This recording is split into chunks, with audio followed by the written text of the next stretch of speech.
Almanaku On This Day, ngjarjet më të rëndësishme të ditës në Top Albania Radio. Në vitin 1887 krijohet Banff National Park, i pari në Kanada.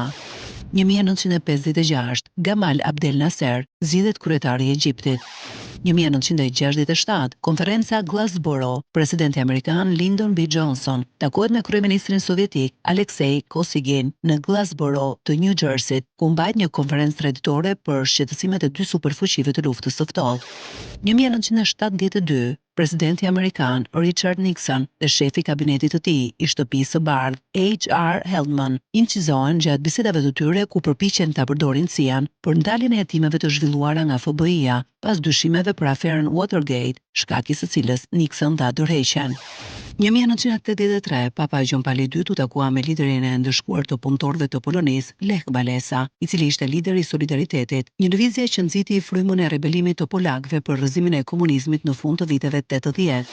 Në 1985, një bombë terroriste në fluturimin Air India 182 rrëzon një Boeing 747 në bregun e Irlandës, duke i vrarë të 329 personat në avion.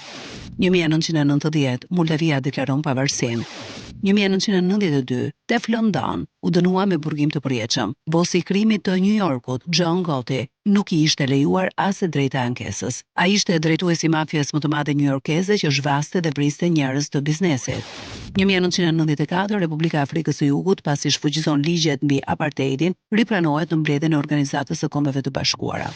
2011 ndron jetë Peter Falk, aktori amerikan dhe fituesi i çmimit Emmy, i njohur në botë për rolin e tij të komisarit Colombo.